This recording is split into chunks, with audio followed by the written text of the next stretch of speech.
Hi, Karen from EdibleWildFood.com here, and I'm sharing with you today a presentation that I did for a very dear friend of mine, Holly Drake. She lives in the gorgeous Appalachian Mountains of North Carolina, and she has an incredible website called Wild Blessings, and I'll put a link to all that down below. However, I'm going to share with you this presentation that I did, obviously, as you can see, called Nutrition Nature's Way, which is also the name of the newsletter that I send out. Well, it used to be regular, but I've been so busy lately, it's probably about 4 times a year now. However, this is incredible information in regards to, well, I would say perhaps these are one of my the top favorite plants that I like to go for when I'm out there foraging throughout the year. And I hope that these will also become some of your favorites.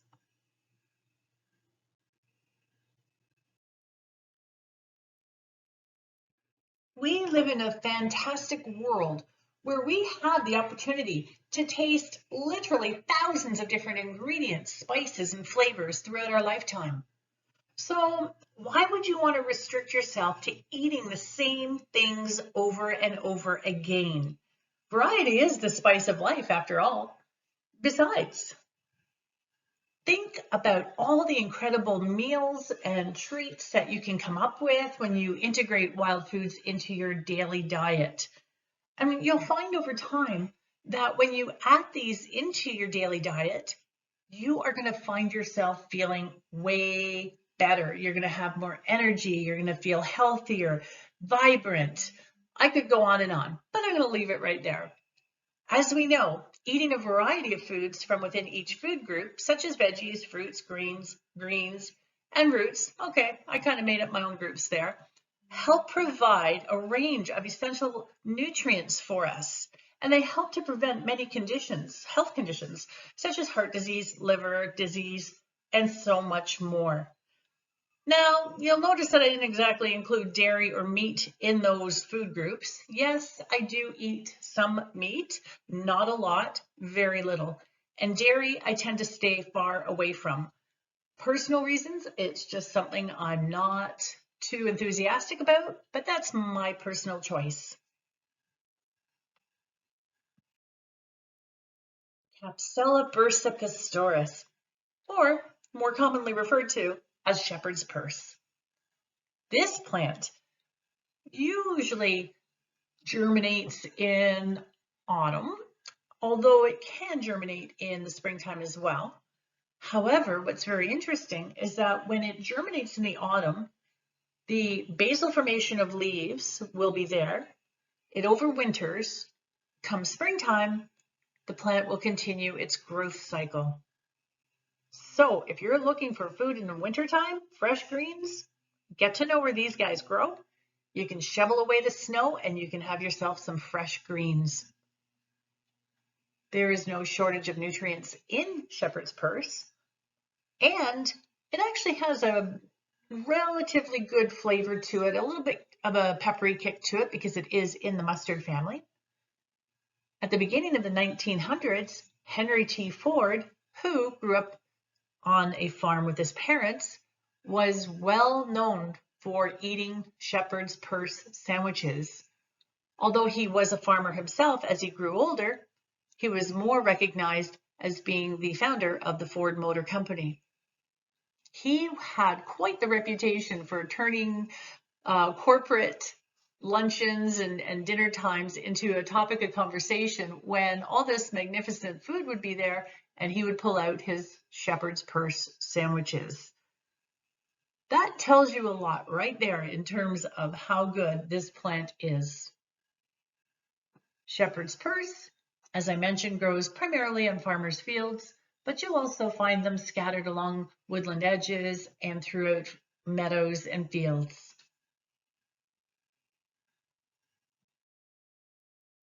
Stinging nettles are by far one of my most favorite plants to go get in the early springtime. When I did this presentation for Holly back in the middle of February, She was fortunate enough to have weather conditions in which she could go out there and gather some fresh stinging nettle growth. It's the middle of March here right now, and I'm in Southern Ontario. It's going to be at least another 6 weeks before I see these guys popping up by my local river, but that's okay. I'm patient. When I gather these plants, I do not wear gloves. I do not recommend anyone else do that because the stinging effect of these can cause people to have some dire side effects. Serious rash, major itching, just don't go there. Now, why do I gather these without gloves? Pretty simple. I have studied under several First Nations elders, and many of them have said that in order to conquer hay fever, which is your seasonal allergies, sting yourself. Every time you see stinging nettle, just sting yourself a little bit. Those trichomes, which have bulbous tips, contain certain constituents that over time will either lower or eliminate your seasonal allergies. Now, I'm not talking a few months or a few weeks. I'm talking 2 or 3 years. So I used myself as a guinea pig, and within about 3 years, I was symptom-free, and touch wood, I have not had seasonal allergies since. What are in those trichomes? Well, there's histamine, there's formic acid, acetylcholine, and serotonin. Yes, serotonin. Lots of good stuff in those trichomes. And those trichomes, the outer cells, are actually comprised of silica. So on one hand, you could say they're highly beneficial, but on the other hand, they can cause some serious bad reactions. Formic acid certainly is something that can cause a lot of problems, and as anyone can attest to who has stood in a pile of red ants, when they sting, that's what they're giving you, the formic acid, and it hurts. The benefits of stinging nettle are numerous. Basically off the top of my head, people with arthritis, gout, sciatica, painful muscles all get some benefits from this plant. I'm not going to go into details how. I'm just throwing it out there. And it's all scientific fact. If you're using this medicinally, there can be some serious side effects if you're on warfarin, aspirin. It does lower the blood pressure, so you got to be careful. So yeah, you don't start using a plant for medicinal values until you've made sure you've checked in with your qualified health professional, because you certainly don't want something good and end up making it so horrific for you. Always get that help. I won't go through all the lists of vitamins and minerals that this plant has. You can see this is incredible. Once this plant has been dried or it's been cooked or made into a tea, the trichomes are no longer, they just fade away. They cannot hurt you at that point. Dried stinging nettle makes some incredible cookies. They make great soup. I'll put some links below so you can go check some out for yourself. Lamb's quarters. Before I start, I want to point out that I made a spelling mistake on this frame. Chenopodium is correct. Alba is not. It's supposed to be album. So I apologize for that. Lamb's quarters, loaded with nutrients. Absolutely an incredible plant to get into us. It grows prolifically, along with 2 more plants that I'm going to speak to in regards to being drought resistant. So lamb's quarters, pigweed, and alfalfa, actually, drought resistant. If you are in an area where it is very dry and your hopes for getting a fruitful garden happening, plant these guys. They are survivors. Now, if you are an individual that has kidney issues, you need to be very mindful because this plant does have oxalic acid in it. However, many people seem to talk about this plant as if it is the only one out there that has oxalic acids, and it is not. Many of the green foods that we enjoy have oxalic acids. In fact, vegetarians overall are ingesting more oxalic acids than anyone else because of their diet. Almonds, let's see, I'm going to go through my head here. So leafy greens that contain oxalic acid, other than lamb's quarters that you actually get from your local farmer or in the grocery store, spinach, Swiss chard, rhubarb, the chocolate, almonds. Okay, you don't get that from your local farmer. But even beverages such as beer and tea, they have oxalic acid in them. So again, if you're an individual that needs to be very, very mindful of how much you are ingesting, then you need to be watching this. And of course, if you cook this, it renders the oxalic acid gone. It dissipates. Now, what happens if we get this oxalic acid in our body is that it binds with the calcium and iron in our body, which means our bodies then slowly deplete of those two minerals. That's not a good thing. However, what's really, really interesting is that the human body actually produces oxalic acid all on its own. And this is actually something that is very important in the normal end product of our metabolism. Pretty cool. But again, you got to be very, very careful with how much you're ingesting. If you want more information on oxalic acid as being a normal end product of metabolism, I'll put a link to that one below too. That was some research that came out of National Institute of Health in the United States. Now, oh gosh, okay, let's get off the oxalic acid. How to use lamb's quarters. You can use this in a multitude of ways, certainly in salads, but it has a bit of a mealy feel to it. So adding it to stir fries, adding it to homemade egg rolls, if you like to do that, soups, the imagination is just endless in terms of what you can do with this plant. And if you need a little bit of help, I actually authored the book, Foraging Cookbook, and I'll put a link to that one below as well. This is redroot pigweed, Amaranthus retroflexus. There are literally dozens of different forms of pigweed or amaranthus throughout North America. In fact, the world. And that includes quinoa. Quinoa is in the Amaranthus family. However, redroot pigweed tends to be the most common pigweed that, well, I guess you could say it annoys farmers to no end throughout the United States and Canada. Between pigweed and lamb's quarters, a friend of mine who is actually a farmer, she said she's almost half tempted to give up growing onions and just let the pigweed and lamb's quarters grow because they do very well all on their own. And as I mentioned just a few moments ago, they are drought resistant. Those leaves are absolutely amazing. They taste great. Use them in sandwiches, smoothies, you name it. There's a multitude of ways that you can use those leafy greens. However, be careful with that seed head because those seed heads are quite prickly, so it can cause a bit of discomfort when you're gathering this plant.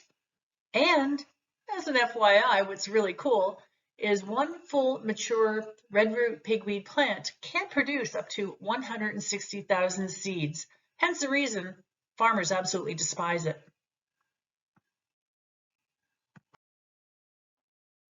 Okay, I can hear a few people right now. Oh no, the dreaded garlic mustard. Well, you can't beat it, so you might as well eat it. I know, a little corny. However, it's true.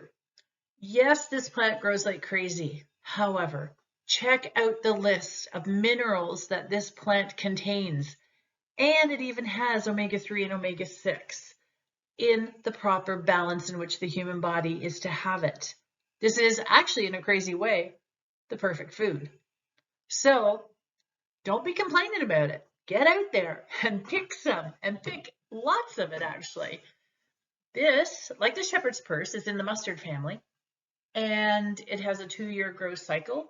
Leaves come out during the first year of its growth, and usually by, I would say, mid-spring, it produces the stem, the flowers, and then of course the seed. So get them, if you don't want them to continue to grow in your area, pick them before the flower turns to seed. Having said that, this name, the garlic mustard, obviously gives it away in terms of its taste. Very, very strong though. So if you were to make a pesto out of it, you do need to neutralize it with some parsley. And if you want to make a horseradish condiment, use the roots. The roots are absolutely magnificent when it comes to making a horseradish condiment because the taste is almost identical to the horseradish. So garlic mustard. I don't need to go through where it grows. Most of you probably know where it is. But as I mentioned, just get out there and pick it to your heart's content. It is a fantastic form of food for us, and it provides us with a wealth of nourishment.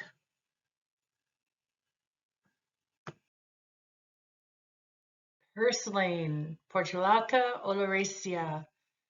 This is a common plant, not just in the United States and Canada, but throughout the world. It is a succulent, and it tastes absolutely incredible. It won't grow in areas that are typically cool. It does prefer hot sun and a few weeks of consistent hot weather in order to thrive. A lot of people have tried to find this out in the wild and they struggle because it just seems to be one of those plants that hide on us, but when you find it, you find a lot of it. And unfortunately, some people just can't find any of it unless it's between red interlocking bricks and in container gardens. But that's okay. Wherever you can find it, get it and incorporate this into your daily diet. Purslane tastes amazing. It is, I believe, the highest concentration of omega-3 of any terrestrial plant.